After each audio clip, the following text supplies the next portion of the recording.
St. Augustine's Abbey in Canterbury, one of the richest in England, was a prime target. It housed the shrine of Thomas Becket, which was covered in priceless jewels. For centuries it had been a focal point for pilgrims, and in the summer of 1537, Henry himself had prayed here.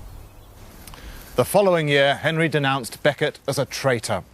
He ordered the elaborate sanctuary to be smashed apart and Becket's body to be exhumed. The body of St. Thomas Becket was left to rot upon a pile of dung. The fat ruby that had once adorned this shrine now sat upon Henry's finger. Parts of this abbey were reconstructed and made into a royal palace.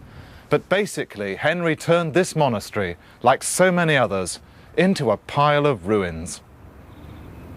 The dissolution of the monasteries almost doubled Henry's income. But his plans to return to his first love, war, were interrupted once again by the problem of his wives.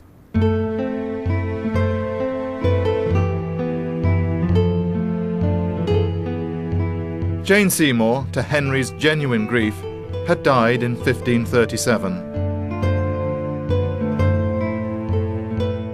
Wife number 4 was a purely political marriage to the German Protestant princess Anne of Cleves.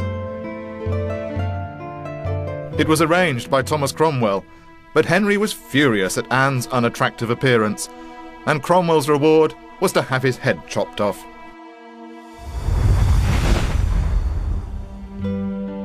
The relationship with Anne of Cleves was never consummated, so Henry had less difficulty in disposing of her. Then came wife number 5, Catherine Howard, but she too lost her head after being charged with committing adultery.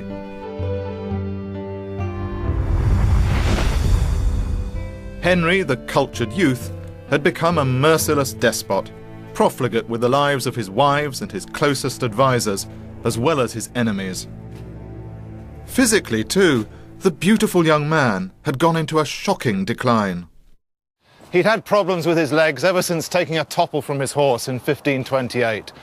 8 years later, another accident had left him unconscious for hours and severely curtailed his sporting activities.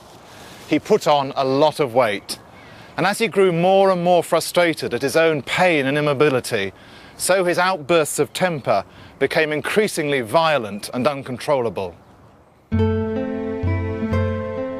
Finally, in 1543, Henry married wife number 6, Catherine Parr, the only one to outlive him, and the one he would trust to the end.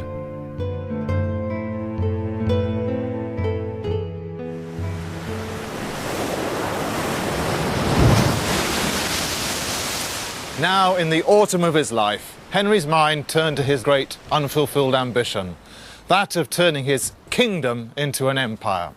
In 1543, after centuries of being uneasy neighbours, England and Wales were formally united under Henry.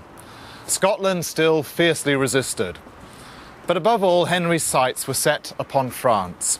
Despite the infirmities that old age had taxed upon his body, this was one invasion that he was determined to lead himself.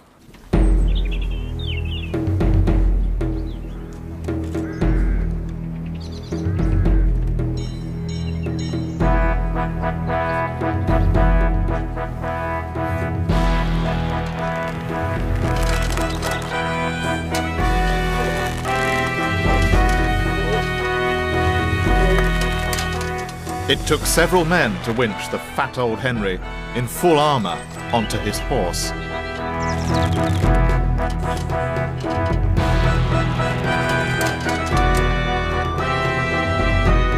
But the king was feeling reinvigorated at the prospect of war against the old enemy, and displayed much of his old energy, heading from Calais towards his first target, Boulogne, at the head of his army, armed at all pieces upon a great courser, and raring for action. During the siege of Boulogne, Henry himself supervised all operations. From dawn to dusk, he was clunking around in full battle gear, and eventually his leg got so swollen that the armour had to be cut away from him. But he kept going. He knew the inhabitants couldn't hold out for long, and this, for Henry, was what being a king was all about.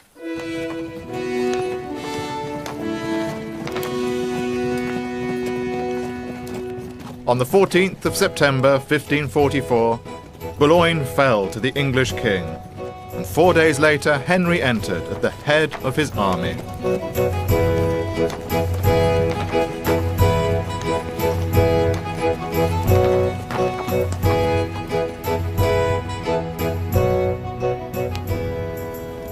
But Henry's great military victory turned out to be more of a humiliation.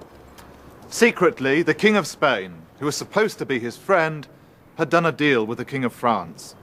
Yes, Henry could keep Boulogne, but only for 8 years, when he had to hand it back, complete with some new fortifications.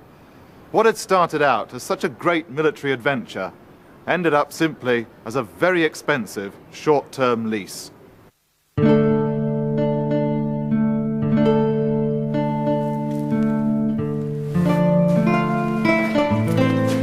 As Henry VIII neared the end of his days, he became increasingly bloated and arthritic. He had to be transported around Hampton Court on a little cart.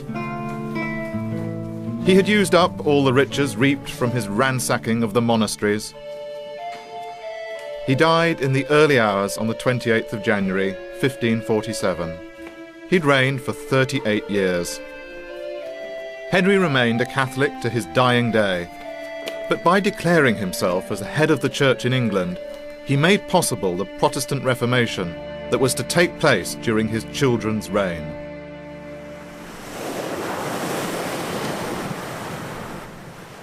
Henry's death marks the end of one imperial era. No other English monarch would ever again manage to gain a foothold on the European continent. In fact, it was under Henry's daughter Mary that the last English possession in France, Calais, would finally be lost in 1558. But under Henry's other daughter, Elizabeth, the flag of England would be carried across the Atlantic to America. A new world. How Henry would have loved to have seen that.